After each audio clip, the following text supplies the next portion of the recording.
Class 7 ভূগোলের আজকে আমরা পৃথিবীর পরিক্রমণ বলে যে চ্যাপ্টারটা রয়েছে সেখানে আমরা পড়ব পরিক্রমণ গতির ফলাফল।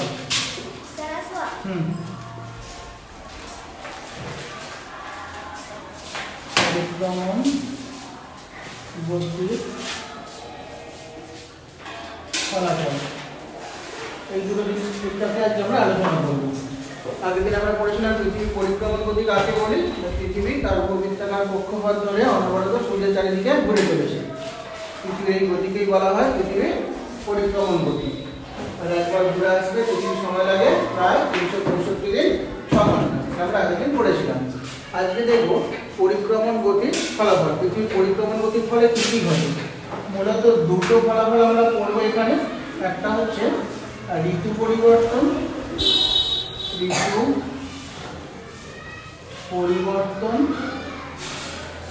আর 2 নম্বর হচ্ছে দিন রাত্রির হ্রাস বৃদ্ধি। দিন রাত্রির হ্রাস বৃদ্ধি পরিক্রমণ গতির দুটো ফলাফল সম্পর্কে আমরা আগের ক্লাসে আলোচনা করব। ঋতু পরিবর্তন অর্থাৎ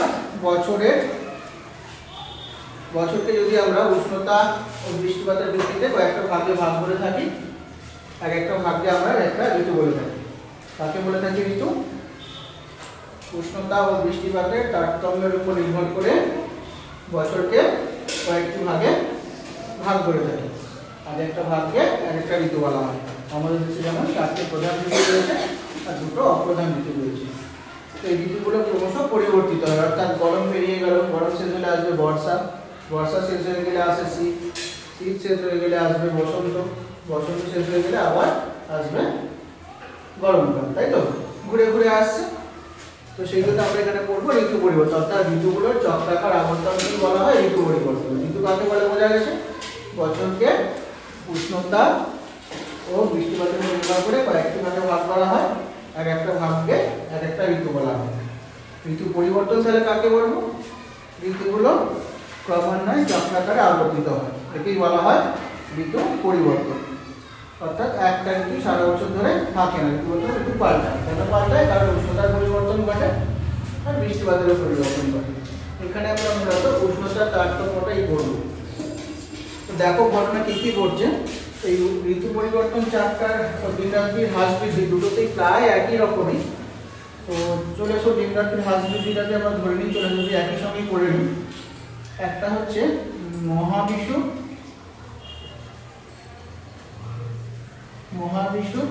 ও জলবিষুব।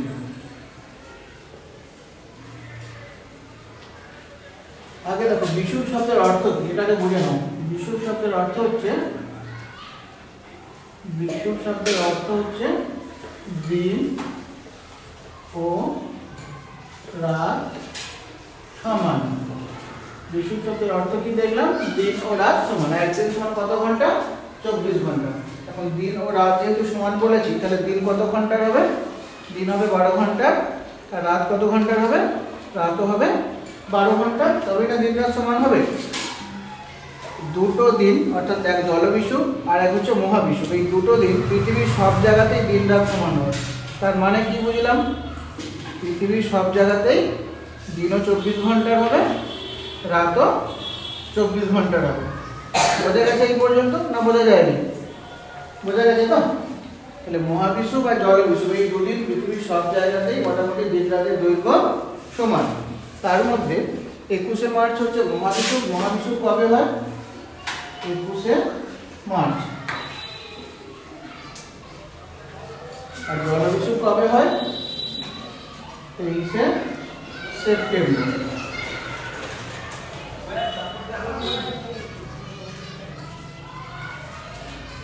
21শে মার্চকে বলছি আমরা মহাবিষুব আর 23 সেপ্টেম্বরকে বলি আমরা জলবিষুব। তাহলে মহাবিষুব কবে ঘটে? 21শে মার্চ। জলবিষুব কবে ঘটে? 23শে সেপ্টেম্বর। বিষুব শব্দের অর্থ কি? দিন ও রাত সমান। অর্থাৎ এই দুটো তারিখে পৃথিবীর সব জায়গাতেই দিন রাত্রির দৈর্ঘ্য 12 ঘন্টা করে, তবেই না দিন রাত সমান হবে। বোঝা গেছে এই পর্যন্ত? কোশ্চেনগুলো বোঝা গেছে? মহাবিষুব কবে হয়, জলবিষুব কবে হয়, বিষুব শব্দের অর্থ কি, প্রশ্নগুলো বোঝা যাচ্ছে তো? পরীক্ষায় কেমন প্রশ্ন থাকবে বিষুব কথার অর্থ কি পেলাম? দিন ও রাত সমান। জলবিষুব কবে হয়? 23শে সেপ্টেম্বর। মহাবিষুব কবে হয়? 21শে মার্চ। তাহলে এই দুটো তারিখে পৃথিবীর সব জায়গায় দিন রাত সমান, অর্থাৎ পৃথিবী তার কক্ষপথের এমন একটা জায়গায় অবস্থান করে যে সূর্যের আলো পৃথিবীকে সমান দুটো ভাগে ভাগ, অর্থাৎ ছায়াবৃত্ত পৃথিবীকে দুটো সমান ভাগে ভাগ করে। দুটো সমান ভাগে ভাগ করলে তবেই না দুটো সমান হবে। কোন কোন তারিখে ছায়াবৃত্ত পৃথিবীকে সমান ভাগে ভাগ করে বা কোন কোন তারিখে দিন রাত সমান হয়? 21শে মার্চ আর 23শে সেপ্টেম্বর। পৃথিবী তার কক্ষপথের এমন এক জায়গায় অবস্থান করে যে ছায়াবৃত্ত পৃথিবীকে সমান দুটো ভাগে ভাগ করে। তাহলে এই দুই তারিখে পৃথিবীর সব জায়গাতেই দিন রাত সমান হয়। আচ্ছা, প্রথম চলেছে 21শে মার্চ, সব জায়গায় দিন রাত সমান হলো। এরপরে কি হবে? এরপরে পৃথিবীর উত্তর গোলার্ধ সূর্যের দিকে ঢলে পড়বে। বুঝতে পারলে?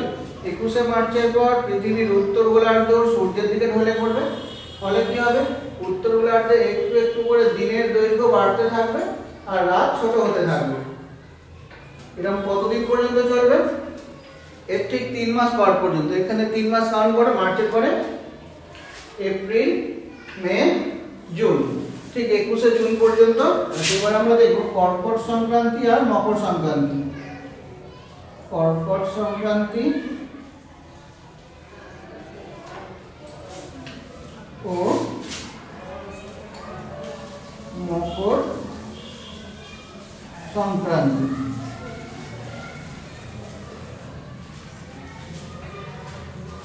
21শে মার্চের পর থেকে সূর্য পৃথিবীর উত্তর গোলার্ধ সূর্যের দিকে ঢলে পড়লো। ফলে উত্তর গোলার্ধের দিনের দৈর্ঘ্য ক্রমশ বাড়তে থাকবে আর রাত ক্রমশ ছোট হতে থাকবে। যেতে যেতে কত তারিখ বললাম আমি? এর ঠিক 3 মাস পরে। কোন তারিখ পাবো? মার্চের পরে এপ্রিল, মে, জুন। একদম 21শে জুন তারিখে চলে এসো। 21শে জুন এই তারিখে কি ঘটবে? সূর্য কর্কট ক্রান্তি রেখার উপর লম্বভাবে কিরণ দেবে। ছবিটার দিকে একটু লক্ষ্য রাখো। এটা নিরক্ষরেখা, নিরক্ষরেখার উপর লম্বভাবে কিরণ দিচ্ছে। বলে দিন রাত সমান হচ্ছে কোন কোন তারিখে? 21 মার্চ আর 23 সেপ্টেম্বর এই তারিখে। তারপরে কি হচ্ছে? উত্তর গোলার্ধের দিকে একটু একটু করে ঢলে পড়ছে। কত তারিখ পর্যন্ত? 21 জুন পর্যন্ত। 21 জুন তারিখে কর্কট ক্রান্তি রেখা, এটা হচ্ছে তোমার নিরক্ষরেখা। এটা হচ্ছে কর্কট ক্রান্তি রেখা। এগুলো পড়ে এসেছে আগের ক্লাসে। কর্কট ক্রান্তি রেখা, কর্কট ক্রান্তি রেখা লম্বভাবে কিরণ দেবে। ফলে উত্তর গোলার্ধের দিন সব থেকে বড় হবে আর রাত হবে সব থেকে ছোট। দিনের দৈর্ঘ্য হবে 14 ঘন্টা। তাহলে রাত কতক্ষণ হবে? দিন যদি 14 ঘন্টা হয়ে যায়, রাত কতক্ষণ হবে? রাত হবে 10 ঘন্টা।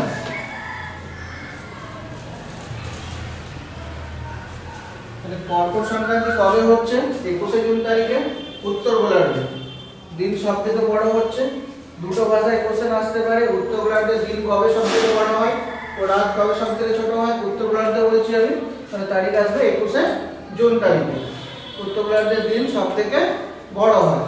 কতক্ষণ হয় দিন? 10 ঘন্টা। রাত কতক্ষণের? 14 ঘন্টা। রাত কতক্ষণের হয়?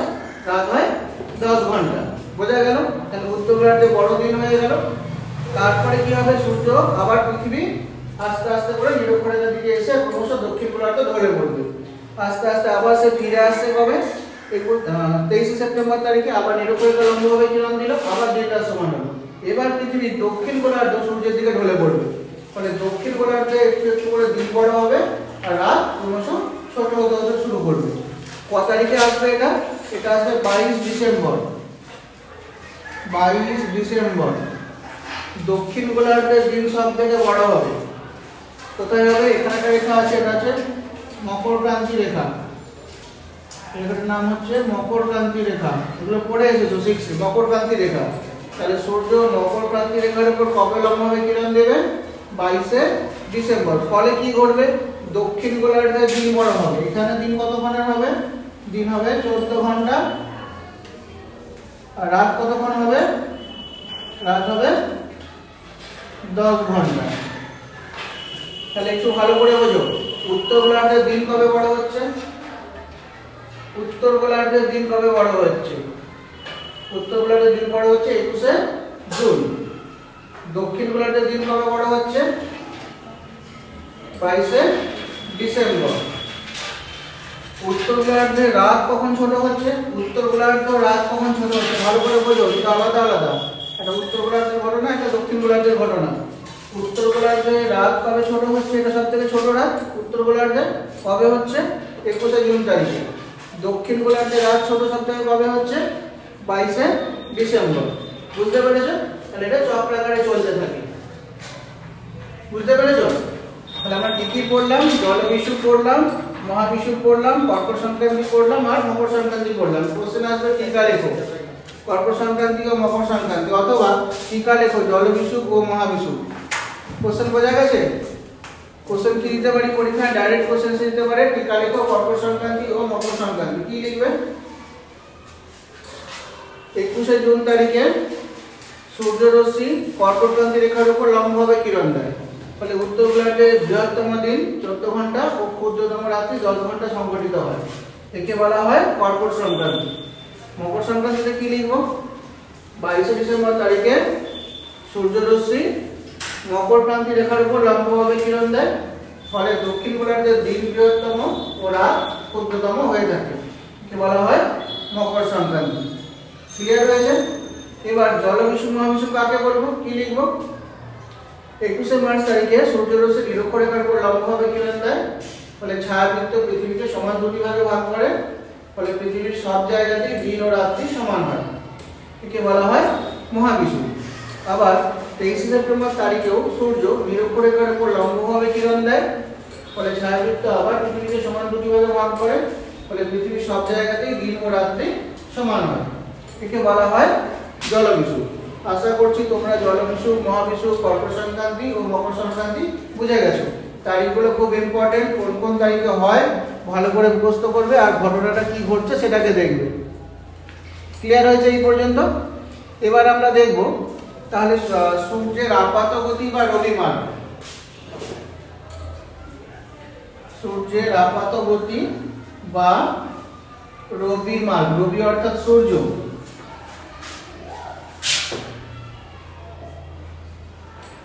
রবি মার্গ, মার্গ অর্থাৎ পথ।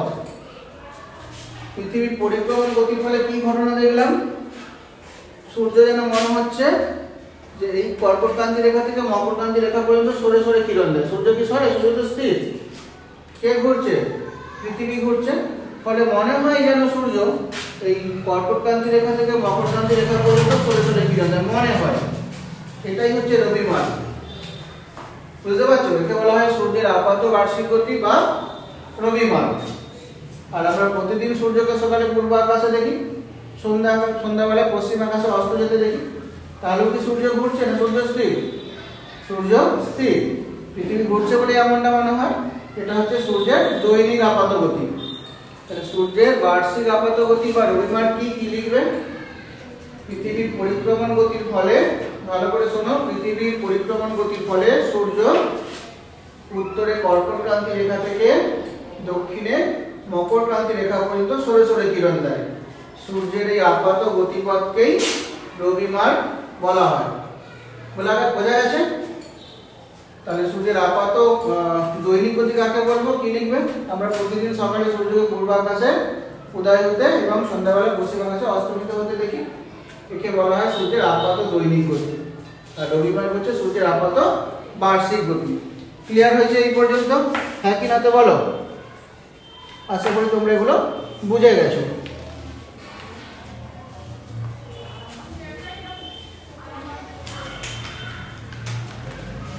আচ্ছা, তাহলে এবার দেখো সূর্যের উত্তরায়ণের সময়কাল কত? কোন তারিখ থেকে কোন তারিখ পর্যন্ত উত্তরায়ণ? এই 21শে মার্চ থেকে শুরু করে 23শে সেপ্টেম্বর সূর্য উত্তর গোলার্ধের দিকে থাকছে, তাই এটা হচ্ছে সূর্যের উত্তরায়ণের সময়কাল। তাহলে দক্ষিণায়নের সময়কাল কত হবে? 23শে সেপ্টেম্বর থেকে 21শে মার্চ। এবার কি দেখলাম? উত্তরায়ণ ও দক্ষিণায়নের সময়কাল। দক্ষিণায়নের সময়কাল কতদিন করে থাকছে? উত্তরায়ণ কতদিন, কোথা থেকে কোথা পর্যন্ত হবে? 21শে মার্চ থেকে 23শে সেপ্টেম্বর। কতদিন হবে এখান থেকে? কবে কবে? 21শে মার্চ থেকে 23 সেপ্টেম্বর পর্যন্ত। তাহলে দক্ষিণায়ন কবে হবে? এভাবে উল্টোটা দিকে 23 সেপ্টেম্বর থেকে 21 মার্চ। বুঝতে পারলেন? 21 মার্চ থেকে 23 সেপ্টেম্বর পর্যন্ত সময়কালটা হচ্ছে সূর্যের উত্তরায়ণ, আর 23 সেপ্টেম্বর থেকে 21 মার্চ হলো দক্ষিণায়ন। ক্লিয়ার হয়েছে? তাহলে কবে থেকে কবে উত্তরায়ণ আর কবে থেকে কবে দক্ষিণায়ন তোমরা লিখতে পারবে। উত্তরায়ণের সর্বোচ্চ সীমা হলো কর্কটক্রান্তি রেখা, দক্ষিণায়নের সর্বোচ্চ সীমা হলো মকরক্রান্তি রেখা। ক্লিয়ার হয়েছে? উত্তরায়ণের সর্বোচ্চ সীমা কি বললাম? কর্কটক্রান্তি রেখা, আর দক্ষিণায়নের সর্বোচ্চ সীমা মকরক্রান্তি রেখা। তাহলে 21 মার্চ থেকে 23 সেপ্টেম্বর পর্যন্ত সময়কালকে বলা হয় সূর্যের উত্তরায়ণ, এবং 23 সেপ্টেম্বর থেকে 21 মার্চ পর্যন্ত সময়কালকে বলা হয় সূর্যের দক্ষিণায়ন। কোনো অসুবিধা থাকলে বলো, আবার বলে দেবো। যদি কোনো অসুবিধা থাকে আবার বলো। অসুবিধা কিছু আছে কি? অসুবিধা থাকার কোনো কথা নয়।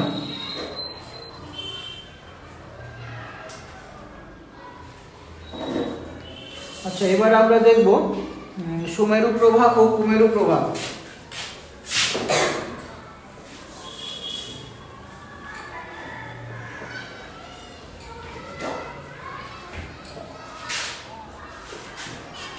এবার দেখব কি সুমেরু প্রভা বা অরোরা বোরিওলিস ও কুমেরু প্রভা বা অরোরা অস্ট্রালিস।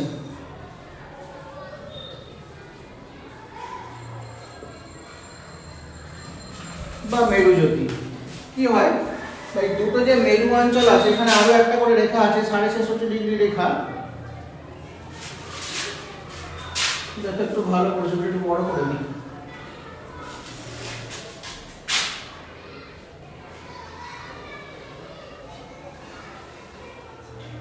মাঝখান দিয়ে গেল নিরক্ষরেখা, তারপরে উপর দিকে কর্কটক্রান্তি রেখা, নিচের দিকে মকরক্রান্তি রেখা, তারপরে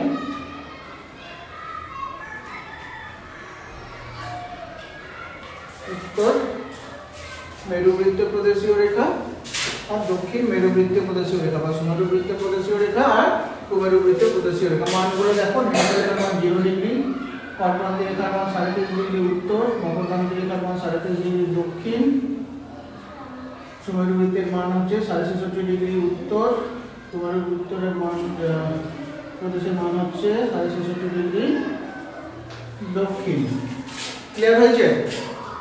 এই যে দুটো রেখা দেখছো, এর উত্তরে কি হয়? মেরু যে অঞ্চলগুলো রয়েছে, উত্তর মেরু বা সুমেরু অঞ্চল বা সুমেরু অঞ্চল, উত্তর মেরু অঞ্চলের নাম হচ্ছে সুমেরু অঞ্চল, আর দক্ষিণ মেরুর নাম হচ্ছে কুমেরু অঞ্চল। এই দুটো মেরু অঞ্চলে কিন্তু একটানা 6 মাস দিন ও 6 মাস রাত্রি হয়। একটু আগেই বললাম না, পৃথিবীর সব জায়গায় দিন রাত সমান হয়, তাই তো? আবার এখানে এসে আমরা কি দেখছি? এই দুই মেরু অঞ্চলে 6 মাস টানা দিন বা টানা রাত হয়। একটানা 6 মাস রাত থাকে, একটানা 6 মাস দিন হয়।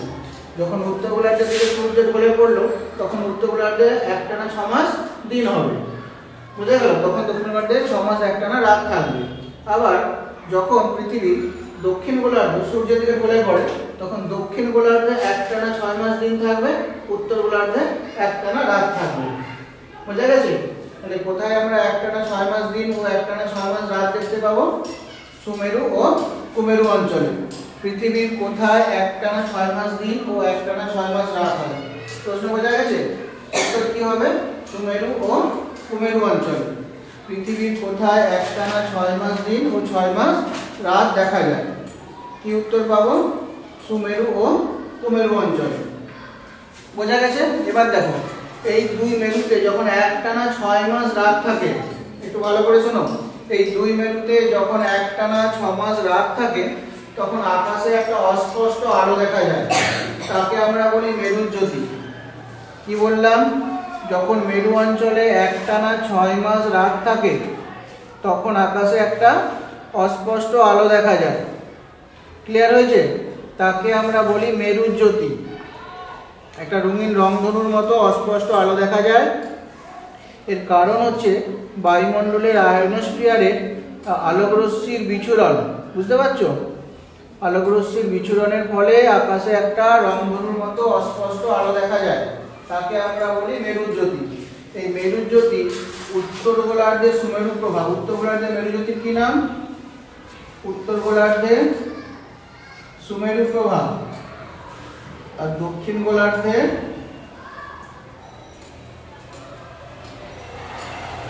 সুমেরু প্রভা নামে পরিচিত। তাহলে সুমেরু প্রভা কোথায় দেখতে পাবো? উত্তর গোলার্ধে। সুমেরু প্রভা কোথায় দেখতে পাবো? দক্ষিণ গোলার্ধে। কখন? যখন সেখানে একটানা 6 মাস রাত হবে। তাহলে উভয় মেরু অঞ্চলে একটানা 6 মাস রাত্রিকালীন অবস্থায় আকাশে রংধনুর মতো যে অস্পষ্ট আলো দেখা যায় তাকে বলা হয় মেরুজ্যোতি। এই মেরুজ্যোতি উত্তর গোলার্ধে সুমেরু প্রভা এবং দক্ষিণ গোলার্ধে কুমেরু প্রভা নামে পরিচিত। ক্লিয়ার হলো? উভয় মেরু অঞ্চলে একটানা 6 মাস রাত্রিকালীন অবস্থায়, উভয় গোলার্ধ বলতে একটা উত্তর গোলার্ধ আর একটা দক্ষিণ গোলার্ধ, নিরক্ষরেখা দুটো ভাগে ভাগ করেছে, পৃথিবীর মাঝখান দিয়ে দুটো ভাগে ভাগ হয়েছে। এর উত্তর দিকটা উত্তর গোলার্ধ আর নিচের দিকটা দক্ষিণ গোলার্ধ। মানে দুটো গোলার্ধ পেলাম। কোন রেখা পৃথিবীকে উত্তর দক্ষিণ গোলার্ধে ভাগ করেছে? নিরক্ষরেখা। আগের ক্লাসে পড়ে এসেছিল, 6 পড়িয়েছিলাম তোমাদেরকে। তাহলে উভয় মেরু অঞ্চলে যখন 6 মাস রাত চলছে তখন কি দেখতে পাচ্ছি? আকাশে রংধনুর মতো একটা অস্পষ্ট আলো দেখতে পাচ্ছি। কেন সৃষ্টি হয় সেটা? কারণ আয়নোস্ফিয়ারে আলোকরশ্মির বিচরণের ফলে সৃষ্টি হয় এই আলোটা। ফলে আকাশে যে আমরা অস্পষ্ট রংধনুর মতো অস্পষ্ট যে আলোটা দেখতে পাই তাকে বলি মেরুজ্যোতি। সেই মেরুজ্যোতি উত্তর গোলার্ধে সুমেরু প্রভা আর দক্ষিণ গোলার্ধে কুমেরু প্রভা নামে পরিচিত।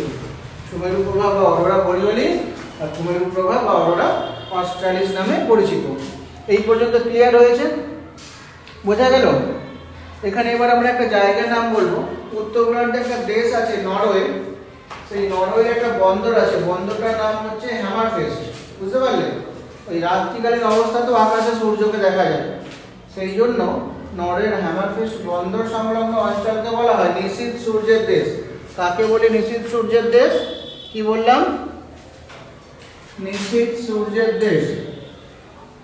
নিশীথ সূর্যের দেশ কাকে বলবো? নিশীথ সূর্যের দেশ কাকে বলা হয়? নরওয়ে বলে একটা দেশ আছে, নরওয়ে হ্যামারফেস্ট বন্দর সংলগ্ন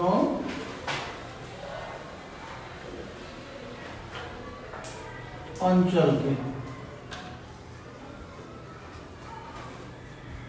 কাকে বলছি আমরা? নিশীথ সূর্যের দেশ নরওয়ে হ্যামারফেস্ট বন্দর সংলগ্ন অঞ্চলকে আমরা বলছি নিশীথ সূর্যের দেশ। কেন? কারণ ওইখানেতে রাত্রিবেলাতেও সূর্যকে দেখা যায়, রাতেও তারা ওখানকার লোকেরা রাত্রিবেলাতেও আকাশে সূর্যকে দেখতে পায়। তাহলে কোথাকার লোকেরা রাতেও আকাশে সূর্যকে দেখতে পায়? নরওয়ে হ্যামারফেস্টে। আমরা দেখতে পাই এখান থেকে রাতে সূর্যকে দেখতে পাই কি? আমরা দেখতে পাই না। কোথাকার লোক দেখতে পায়? নরওয়ে হ্যামারফেস্ট বন্দর সংলগ্ন অঞ্চলে যারা বসবাস করে তারা রাত্রিতেও সূর্যকে দেখতে পায়, সেই জন্য তাকে আমরা কি বলি? নিশীথ সূর্যের দেশ। ক্লিয়ার হয়েছে এই পর্যন্ত? না হয়নি? তাহলে লিখতে পারবে 2 নম্বর কোশ্চেন নিশীথ সূর্যের দেশ কাকে বলে? তাহলে লিখে দিবে নরওয়ে হ্যামারফেস্ট বন্দর সংলগ্ন অঞ্চলকে নিশীথ সূর্যের দেশ বলে। কেন? কারণটা লিখবার এক লাইনে, এখান থেকে রাত্রিবেলা আকাশে সূর্যকে দেখা যায়। বুঝতে অসুবিধা হয়েছে কি কিছু? সব পয়েন্টগুলো বুঝেছো? তাহলে আমরা কি কি পড়েছি এখনো পর্যন্ত? কোথা থেকে শুরু করেছিলাম? পরিক্রমণ গতির ফলাফল, দুটো ফলাফল লিখেছিলাম বোর্ডে, একটা ছিল দিন রাত্রির হ্রাস বৃদ্ধি, একটা হচ্ছে ঋতু পরিবর্তন। তারপর দিন রাত্রির হ্রাস বৃদ্ধিতে আমরা কি কি পড়েছি? জলবিষুব পড়েছি, মহাবিষুব পড়েছি, কর্কট সংক্রান্তি পড়েছি, মকর সংক্রান্তি পড়েছি। তারপরে কি পড়েছি? সূর্যের আপাত বার্ষিক গতি আর সূর্যের আপাত দৈনিক গতি, দুটোতেই দেখেছি। তারপরে দেখেছি মেরুজ্যোতি, তারপরে কি দেখলাম? নিশীথ সূর্যের দেশ। ক্লিয়ার হয়েছে এই পর্যন্ত? আচ্ছা, এবার আমরা দেখো ঋতু পরিবর্তনের কারণ, এটা দিয়ে শেষ করব। এটা হলে এই চ্যাপ্টারটাও আমাদের শেষ হয়ে যাবে। এবার দেখবো ঋতু পরিবর্তনের কারণ। এখান পর্যন্ত সব বোঝা গেছে তো? বোর্ড মুছে দিই? কোনো অসুবিধা নেই তো? করো, বোর্ড মুছে দিলে জোরসে বলো, আমি বুঝতে না পারলে মুছে দেবো। যদি অসুবিধা থেকে বলো স্যার লিখছি, মুছে দেবো বোর্ড? হয়ে গেছে তো? লাস্ট একটা জিনিস আমরা এখান থেকে দেখবো, এই চ্যাপ্টারটা পুরো শেষ। সেটা হচ্ছে ঋতু পরিবর্তনের কারণ। কেন ঋতু পরিবর্তন ঘটে? ঋতু পরিবর্তনের কারণ লেখো। কোশ্চেন বুঝতে পেরেছো? উত্তর কি লিখবে? কেন ঋতু পরিবর্তন হয়?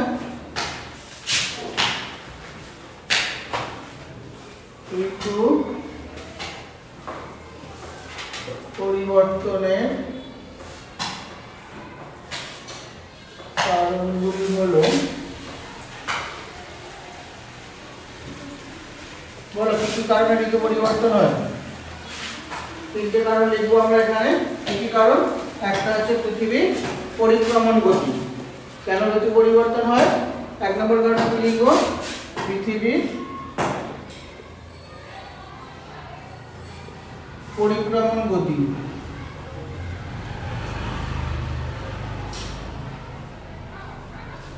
দু নম্বর কারণ কি হতে পারে কেন ঋতু পরিবর্তন হয়?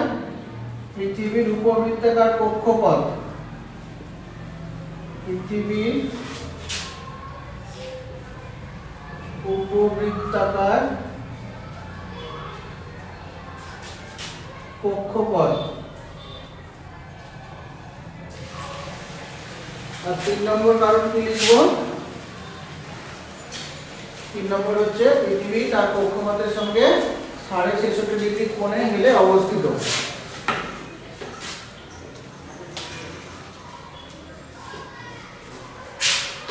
পৃথিবী তার কক্ষপথের সাথে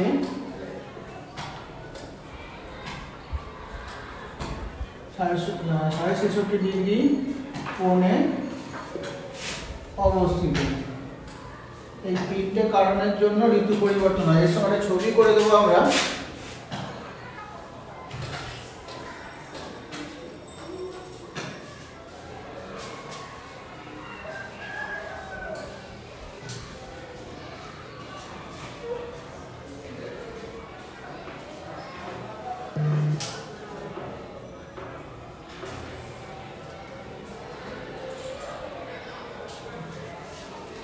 ছবি को ড্রয়িং করে দেব।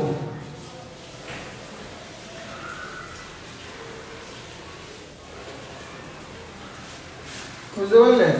এই ছবিটাকে ড্রয়িং করে দেব। এই কোশ্চেনের উত্তর এই ছবিটা পর্যন্ত ড্রয়িং করলে তবে কি আমাদের উত্তরটা কমপ্লিট হবে। এই কোশ্চেন কি ছিল? ঋতু পরিবর্তনের কারণ লেখো। কেন ঋতু পরিবর্তন হয়?